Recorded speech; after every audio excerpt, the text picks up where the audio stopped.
Okay, so I'm back again with another VG99 video.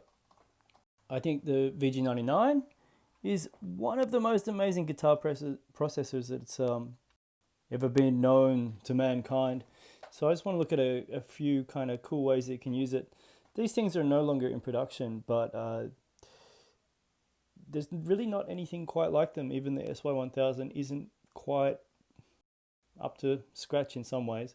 It can do its own things, but the VG99 can also do some very special things. The thing I want to talk about today is using the VG99 in combination with an iOS device.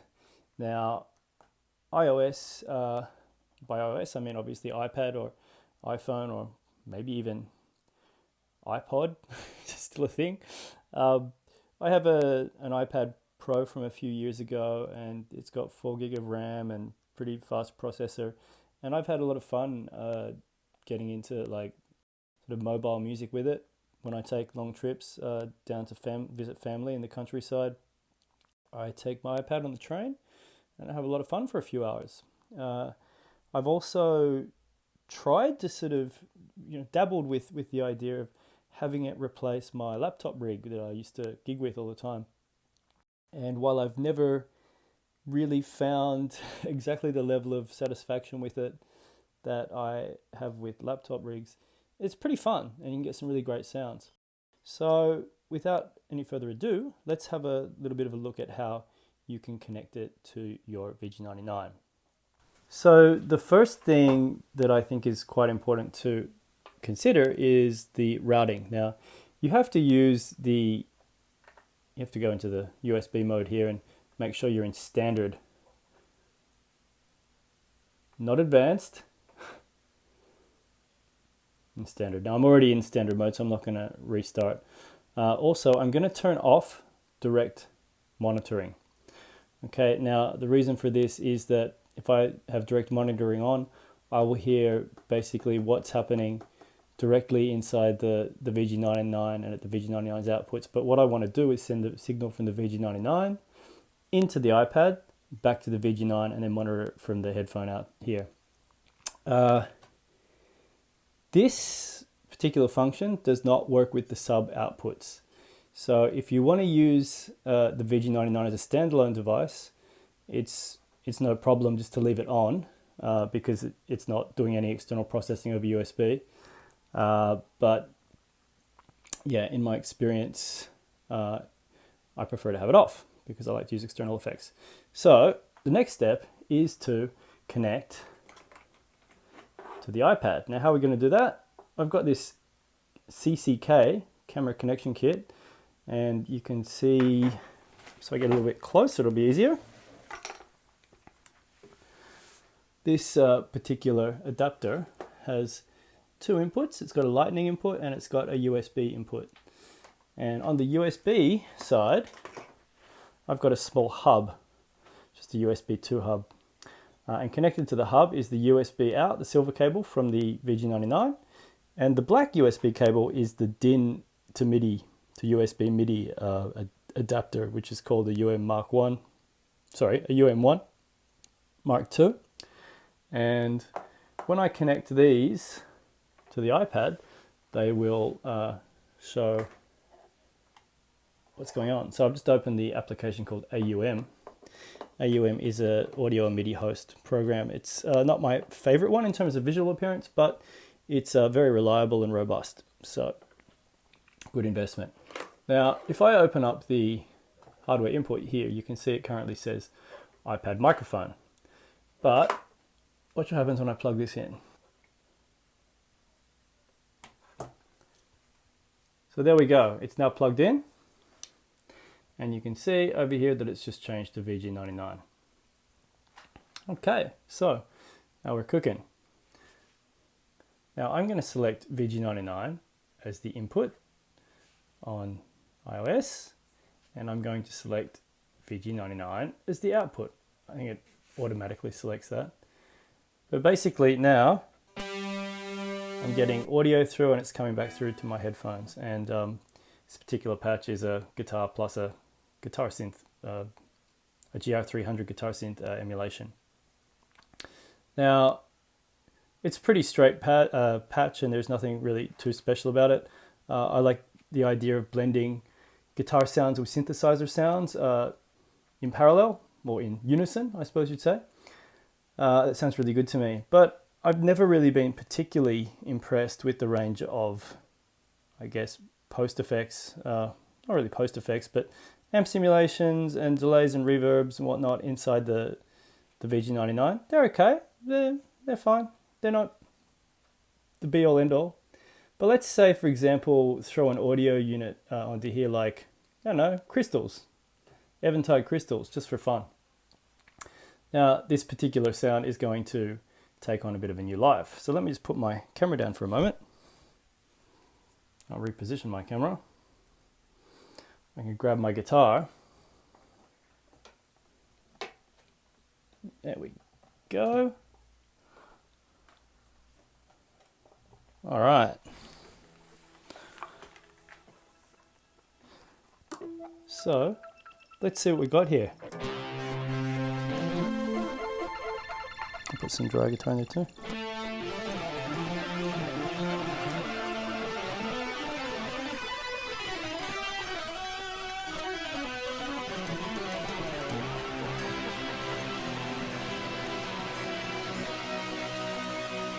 That sounds pretty wild, I think.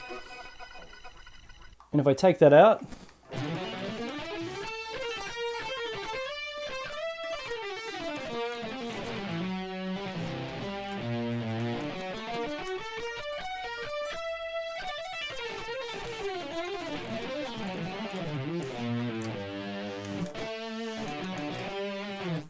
it's a pretty cool tone.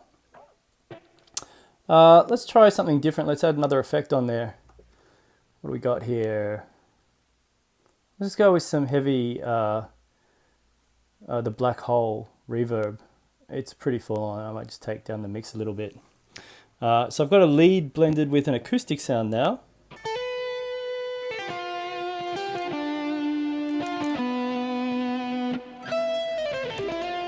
To me, this is kind of reminiscent of that kind of Tim Miller sound that you hear on some of his albums, where he has the close mic on the electric guitar, so it sounds sort of a little bit like the clicky kind of acoustic sound, but he blends it with an overdriven sort of Holdsworthian kind of tone.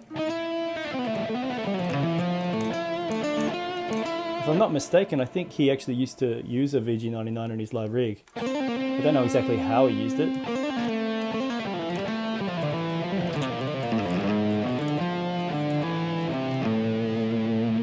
It's a pretty great tone. Let's give this crystals a bit of a drop in the mix, and let's put them both together and see what we get.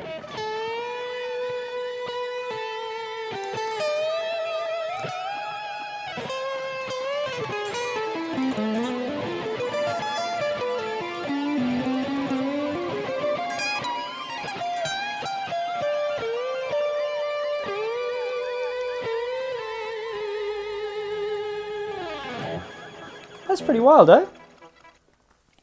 So that's one of the things you can do.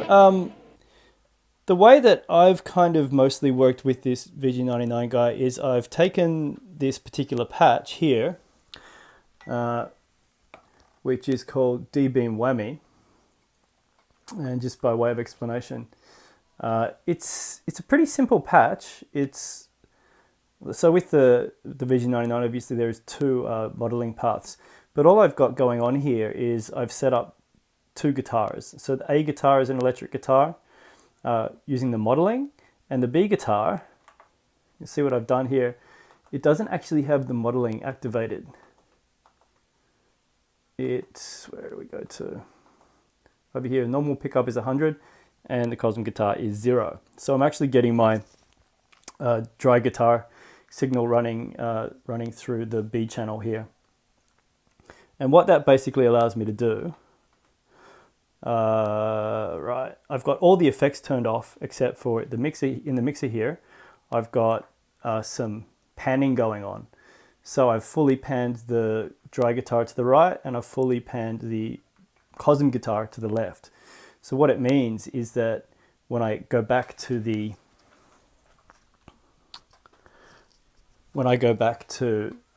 iOS, if I want to choose just the dry guitar signal, I can choose the VG-99 right channel.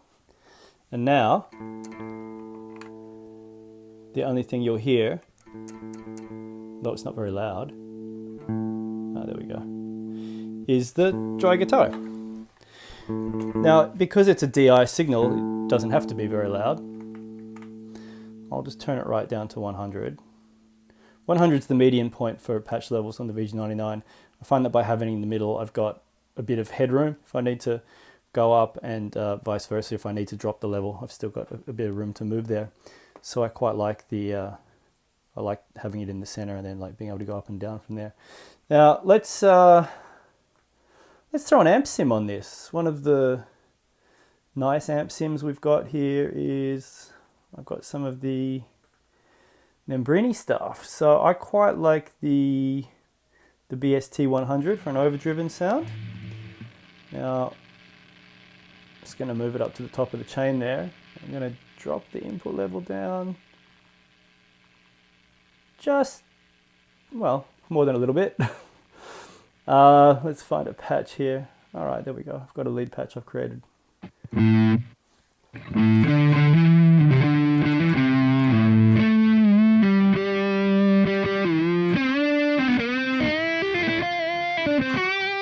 So that's using my guitar's regular pickups now. I don't know how you call these pickups regular, they're custom wound. But sounds pretty good for iOS, I reckon.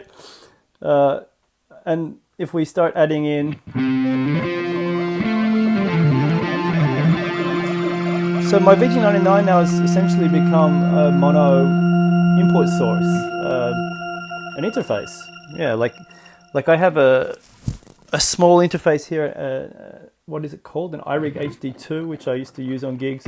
It's just a single input device with a stereo headphone output and a mono output jack that you can send the output from. And I got pretty good results with that, using it with the laptop. I've also used it with iOS, it works in here too. But this just enables us a whole lot more control. So, I don't know, let's give it a little bit more dirt, a little bit more drive there.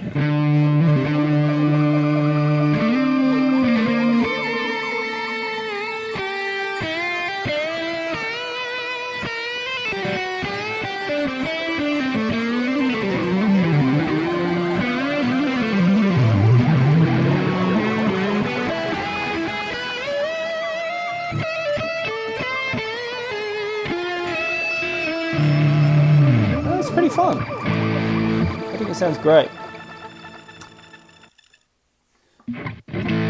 Now, what about a clean tone? I mean, I'm going off into plugin land here, but I mean, these plugins are so much fun. So I picked up this one not that long ago. It's a new one. It's another Membrini one. I really like these Membrini plugins. There's a nice, what's it called? I haven't really dug too much into this one yet. Actually, the one that I prefer a little bit over the clean one, I mean, clean, I think it's based on a Super Overdrive. I bought it because I thought it was going to be primarily kind of clean sounds. The Cali Reverb. This has a very nice, where is it? Crystal clean reverb. Now, I don't think that at the moment needs a bit more output level. There, push the master up a little bit, bring the output down, the gain's fine, okay. Still clipping a little bit, probably got the master too high.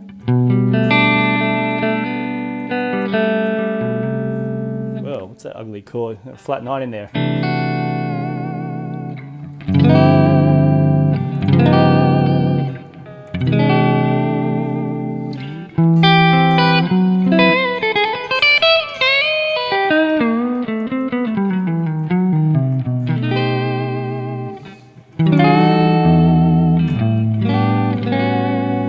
I never thought I would get these kind of sounds from iOS. I mean, it's a little brash at the moment. I'd probably, for my taste, I'd probably give it a bit more bass, take the treble down a tad.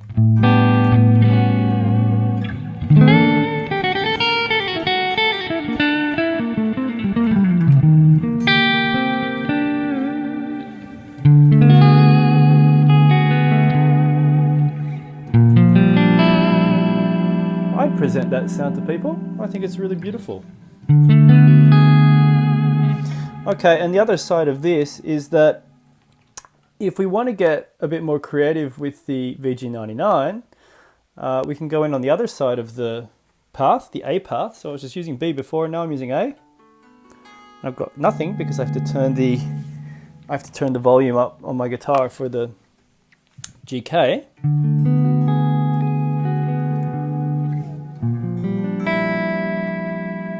It's just crazy with this. I'll add an octave down. All right, how about I put both of them in together? What's that going to sound like? It's a little bit hot. Bring the input level down just a hair.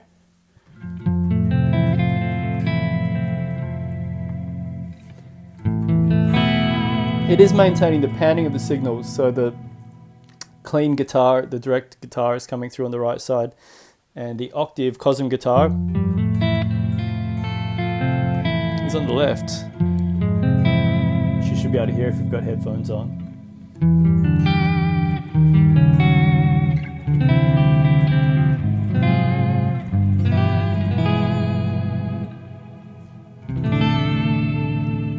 It's an interesting sound.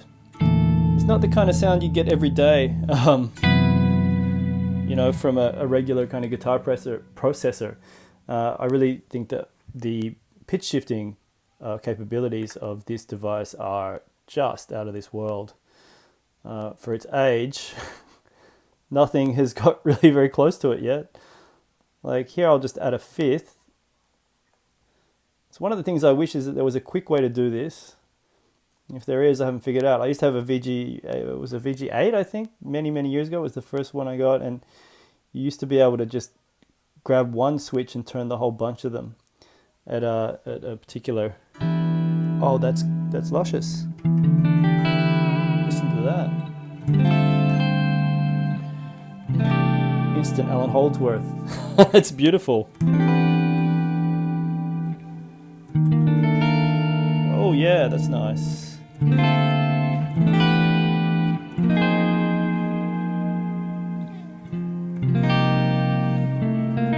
Don't add major sixth in there or you'll get dissonant intervals.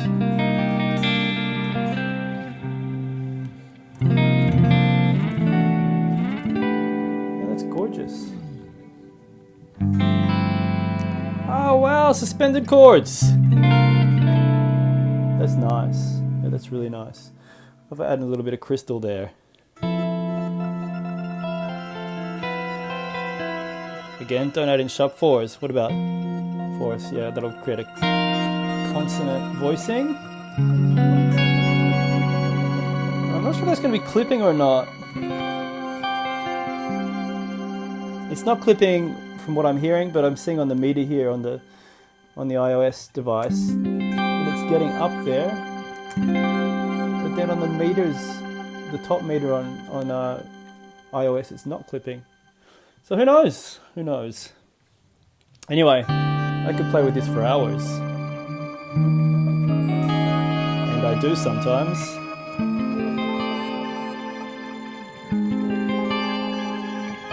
Oh, that's nice.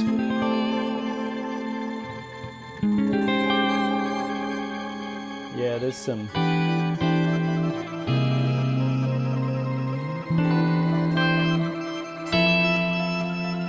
stuff in here.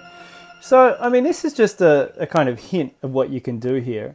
Some of the fun stuff, like if I get rid of this and what if I pop in some kind of gain thing here. Okay, so this is an acoustic patch. It's an acoustic plus a DI. So let's just take the acoustic on its own. Top path. I kind of have a bit of a system with this where I always put my Cosm guitars on the A path and then I put DI on the B path. Just give it a little bit of too much. 6 dB. Yeah.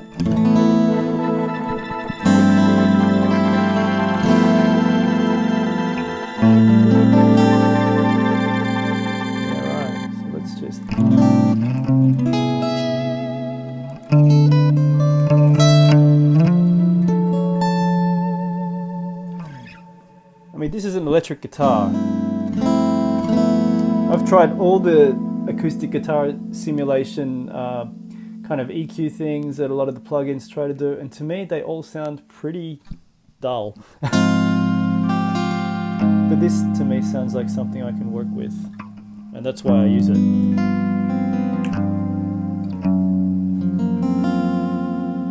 Yeah, that's really nice. Okay, another thing we can do here is if we just, you have to think a little bit carefully about how you're going to arrange your patches, but like, okay, so I think I already played with this lead patch a bit.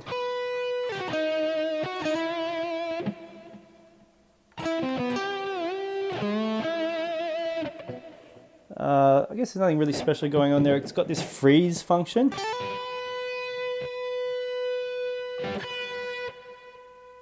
It's not very loud, is it? I have to go into the settings to figure out how to boost the volume on that, but that's kind of a fun function. Let it go and...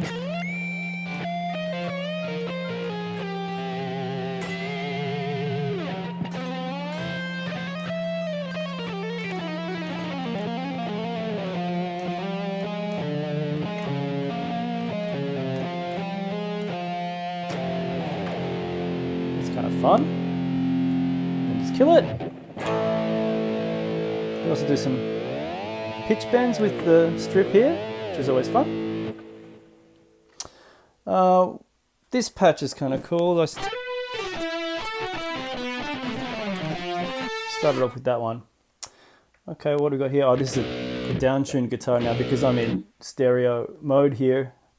Which is the tuned down guitar? Maybe it's the right one. It's a bit confusing because it's not very high volume. I can hear the actual guitar's tuning here, but it's meant to be tuned down a fourth, you know, like down to a low B.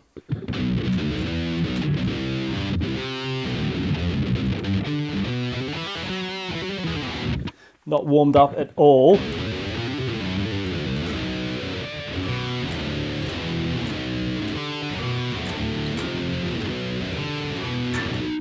Okay, all right.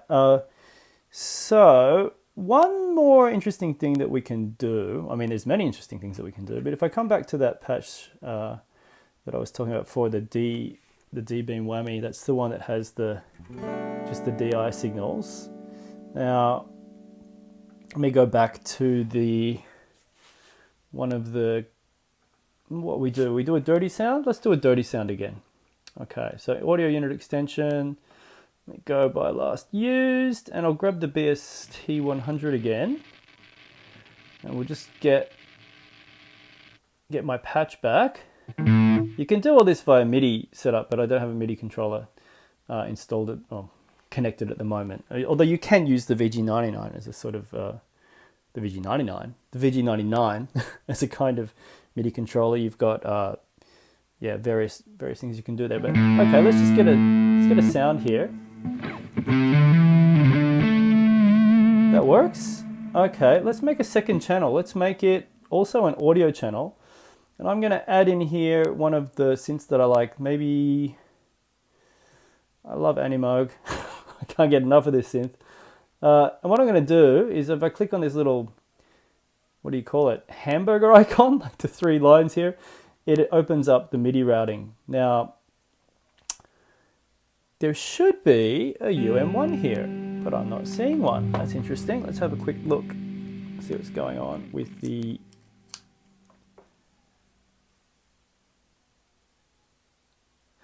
Ah, I know why. The UM1 is in the incorrect driver mode. So I was using it with the computer yesterday, and I switched the mode into computer from tab mode. So I'll put it back to tab, and I'll just need to replug it. There we go. And there we go, Bob's your uncle. Now we have a UM1 as a MIDI source. And one thing with the VG-99 is that it has a fixed pitch bend range. So in whichever synth you're using, you need to go into its setup, and in this case I'm going to change pitch bend range to 12. That will make sure that everything matches nicely. Now, there you go. if I just take out the guitar for a second, you're getting some MIDI there. Now it's not perfect, it's as good as you are. Plus, I mean, you have to be a little bit sort of lenient towards its particular particularly nuanced behavior, I suppose you'd say. But if you get comfortable with it, so I've just blended the guitar and the synth sound now. And the little variations in like the point where the synth actually attacks kind of, to me, kind of creates the space between the notes that kind of let them sing a little bit.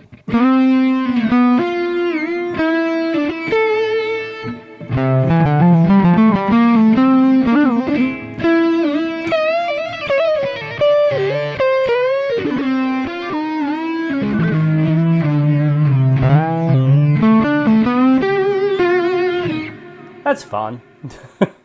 Also, we could maybe go for some pads here. What have I got? Pads. I like this one. Just swell. So if I say maybe take this guy, and if I switch that out for... Oh no, we can use that one. Let's just get a clean sound.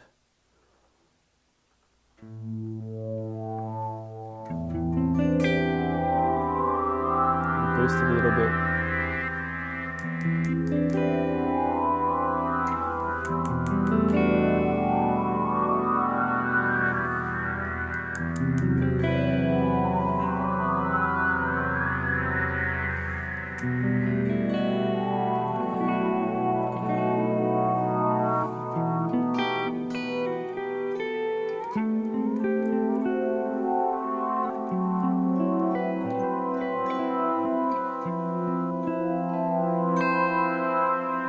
I could definitely boost that a little bit. It's all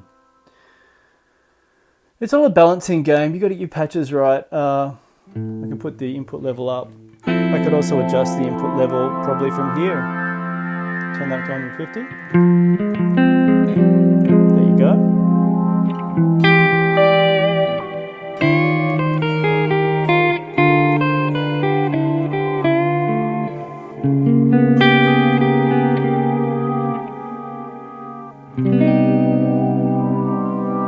It's quite pretty, isn't it?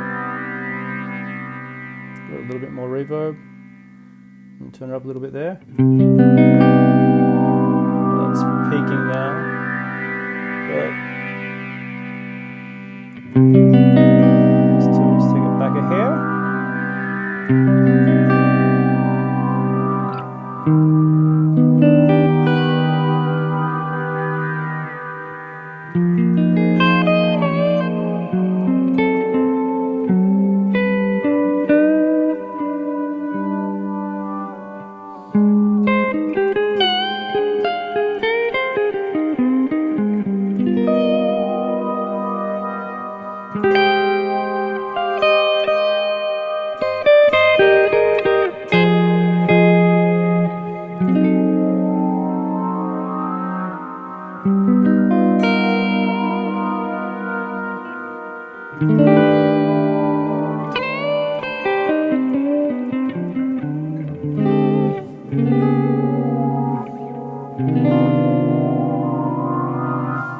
I think that's really pretty. I mean, I haven't spent a huge amount of time tweaking the Nembrini, so there's a lot more that could be done with it, but we'll get there. There's a couple of things that you have to be aware of when you're using. Let's go with something different for a moment.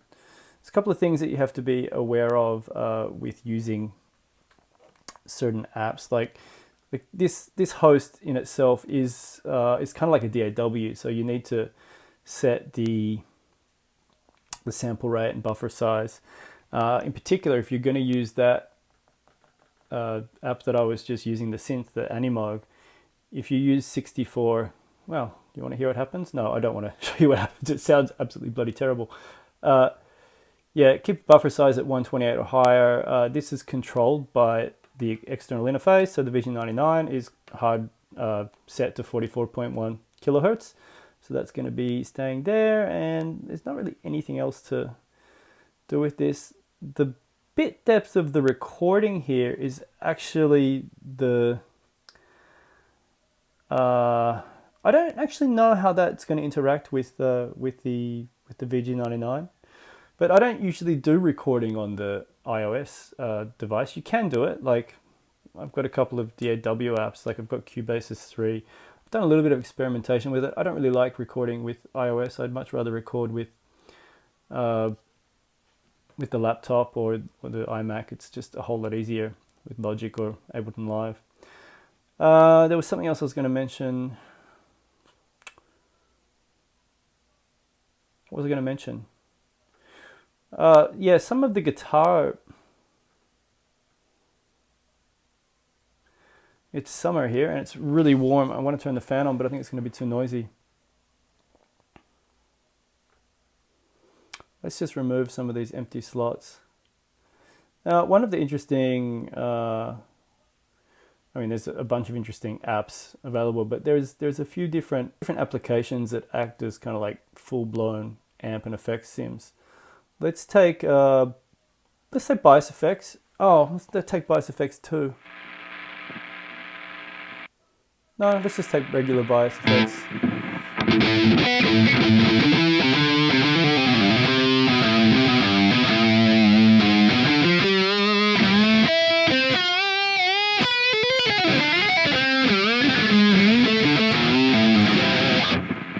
Now, I don't know what that patch is in particular. I think it's just one of the standard ones. Now, I've got a little bit of noise here. Let's see if we can deal with that with...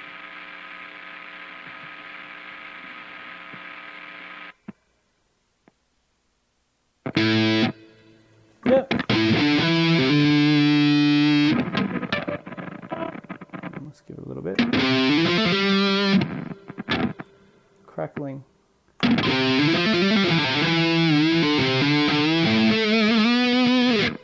Right, that works. Sensitivity and release seem to be fine, I think.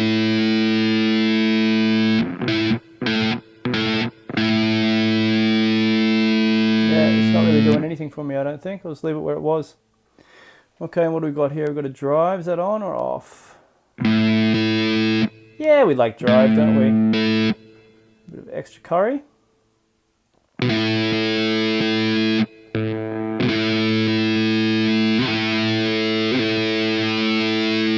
My current monitoring headphones, I can't actually hear a huge amount of difference with that, so I think I'll just take it out. I kind of like the reverb. I like no reverb also. But anyway, that's, I mean, this is, you know, another possible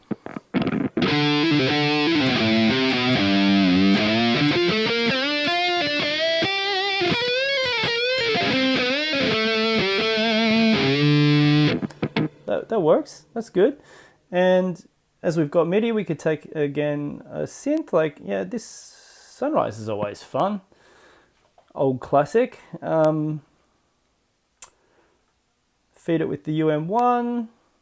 Pop into here. Now, I haven't used this for a while. I got to remember where we want it in, probably solo mode, mono maybe. Effects, I think the pitch bend range is in here. Yep, 12, there it is. Dock that. Let's get a fun patch. Oh, what's that? I got a Blade Runner patch here. Oh yeah, there we go. That's fun. Bit out of tune. I'm pretty sure that's probably got to do with pitch bend range. There we go. It's always got to do with pitch bend range. Ah, there we go. Matching my device now.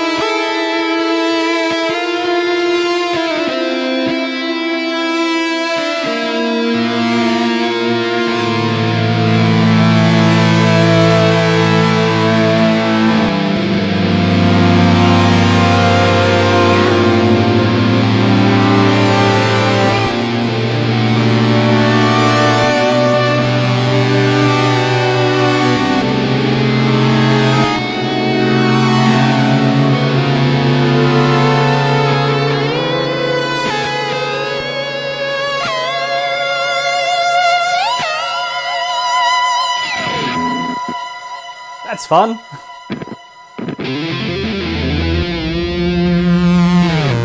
So you can play some lines and it'll kind of follow you a little bit, and then it'll just like throw out the tail. That's really nice. What's another one? Default patches. I always quite like the hard leader, although it's very hot. Again, just check the pitch bend range is correct.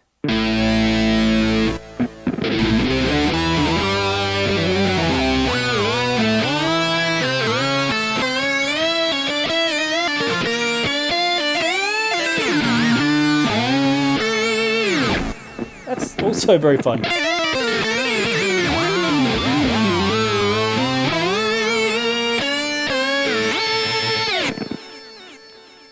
Okay, yeah. So this is very much, you know, sort of taking advantage of some of the useful features of the VG-99 and kind of combining them with the power of iOS.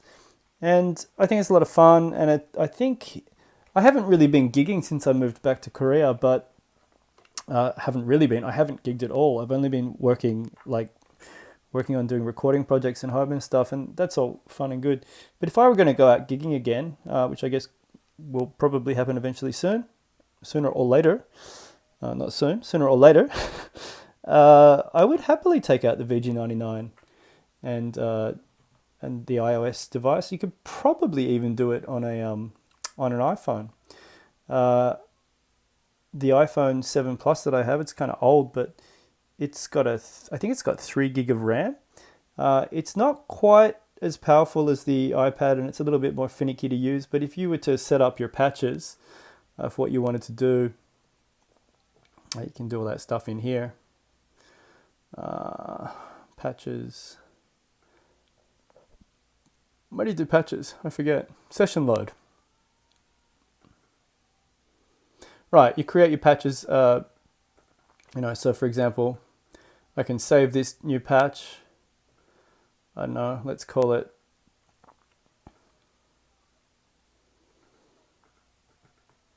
bias effects plus, it's plus sign gone, plus sunriser.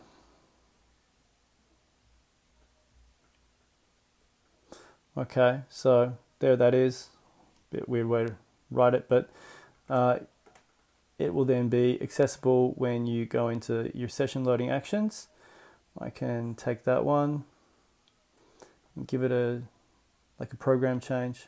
So let me give that program change 1. I'll add another one. What can it be? Just same thing. We'll just create program change. Which one do I want to do? Let's try. This is one I've made before. I'm not sure what it is. I can't remember. But let's add that. Oh, I didn't check. That one is PC 1 on channel 1. Okay. And this one is channel 1, program change 2. Okay. So I'm going to, these are buttons on the X-Effects, the VG-99 are set up to, I need to receive. Okay, so there's a couple of things to consider. So this is my MIDI controller now. The VG-99 is a MIDI controller for the actual host. So I need to go into the MIDI settings here, and I need to tell the device that I want the UM1's MIDI to be received at the MIDI control section. It's really intuitive. The way this like MIDI I/O grid is, what do you call it? MIDI matrix is kind of laid out here. I really like it. It's awesome. I wish macOS were that easy. Okay, so now when I hit program change 0, nothing should happen. But when I hit program change 2, there we go. We've got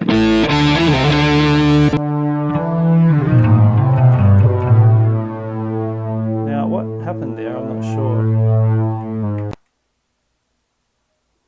Program change 1 is definitely loading the correct one, but the other program change 0, well, that's interesting. What's going on here now?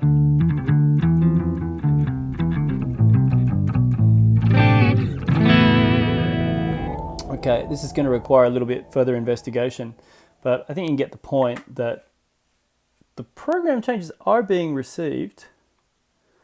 I don't actually know how it decided that it was going to accept that particular patch. Let me add one more. Let's just do something, I don't know, whatever this is. And I'm going to make that channel 1, program change 3. Okay, cool. So I'm not exactly sure which program changes these are sending. I could check it if I put in my MIDI monitor. I've got an app here somewhere that tells me what's happening. I can't remember what it is anymore. Let me go to audio MIDI here, and there's MIDI wrench. I'll do the trick. Oh, there's a lot of information going on there. Which part is the program control?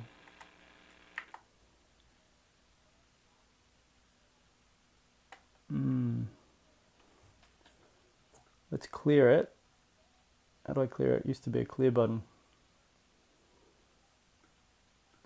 there. Okay, well, anyway, I think we can conclude. Okay, so now CC. Okay, so 1 is 0, 2 is 1, 3 is 2, and 4 is 3, of course. So you can, I just hit button 4, which is program change 3, and it's opened up Membrini set. That is something I made for another thing I was doing at one stage with the ICA4 Plus. If I hit program change 2, which is button 3, it's almost instantaneous. It's yeah, it's not quite instantaneous, but it's pretty quick. Like, you wouldn't probably want to use this to change a patch within a song or something, but you definitely use it to change patches between songs. And I guess that probably then within songs you can just use you might have to have another floor controller or something, which is then going to be sending CC, control change messages, and continuous controller. What I'm trying to say, you might want to have a floor controller which connects to the setup, and it can control things via. It can send, MIDI CCs and whatever kind of other MIDI signals you need to send to modify things within the actual patch that you're looking at. Anyway, it's not a laptop. It's definitely not a laptop, but I think it's pretty interesting, and it's definitely a lot of fun, and it's also worthy of further investigation. That's just a little bit of a look at some of the stuff you can do with a VG-99 and an iOS device. I have barely scratched the surface here. There's so much stuff. Like, just suddenly comes to mind, one thing you could do would be maybe to grab one of these really great drum apps. I've been using them for a while. They say Funk Drummer, maybe. What happens if we get some Funk Drummer going? What's our session tempo? Let's do something a bit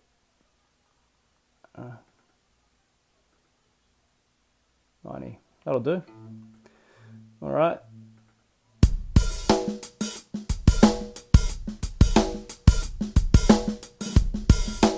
99 is not available.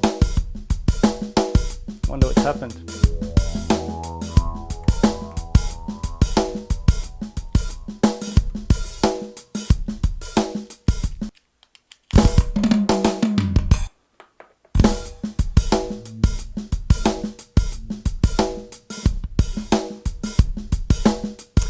Yeah, look, I don't know why it's locked the hardware input. Let's get rid of that for a second. Let's try again. Let's open the patch.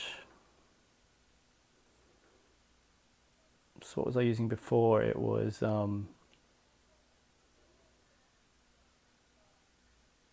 Bias Effects plus Sunriser? All right.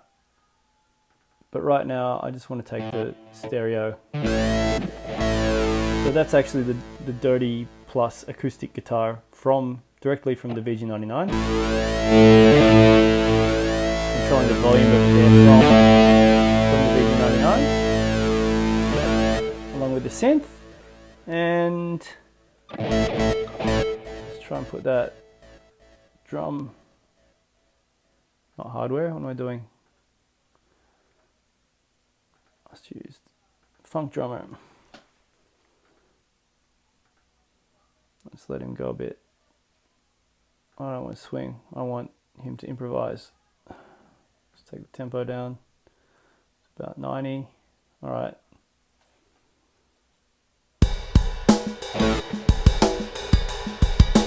This should be fun.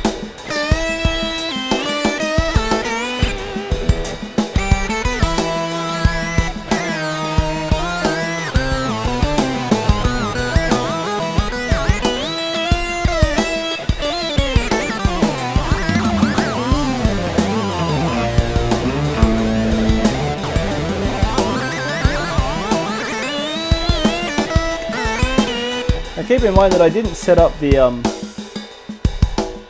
oh, program changes again. I didn't set up the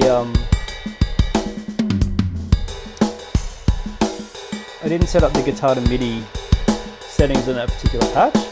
So let's go back to, you can already hear an improvement.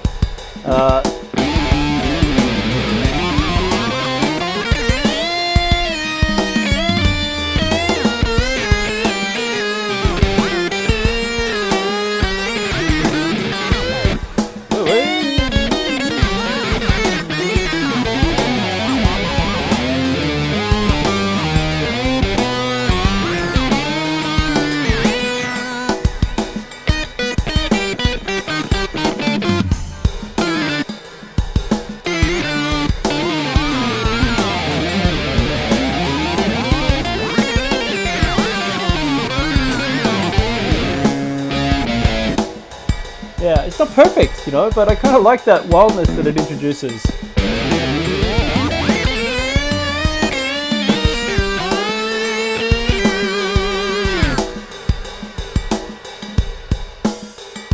We add some iBasis.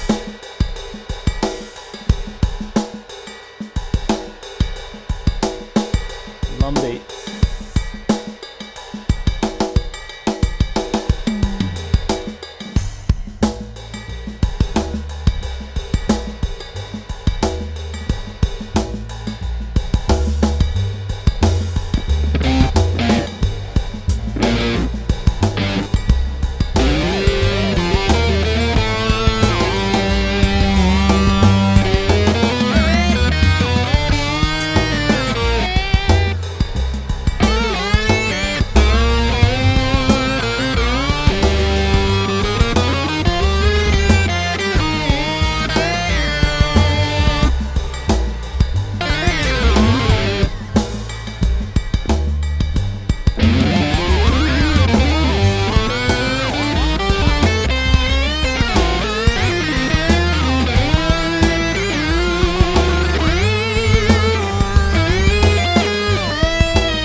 See, I really can't hear the changes properly.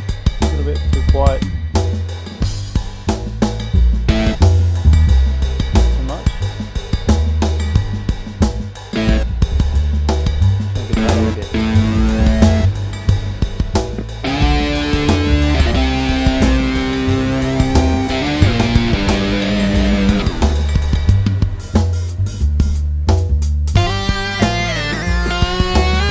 Whoop.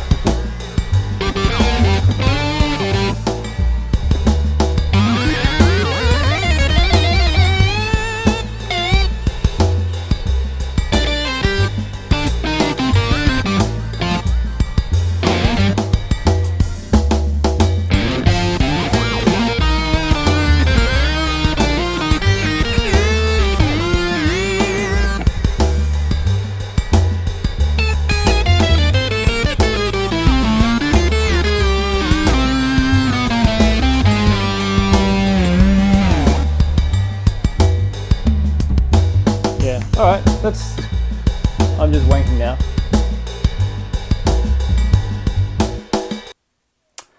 Yeah, there's some fun to be had here, and it's a pretty compact rig. So thanks for listening to me do stuff with guitars and 13-pin cables and V devices and V guitar devices, I should say, and iOS. Next time I'll be back with another way that you can use the VG9, the VG-99 to get some cool musical textures going.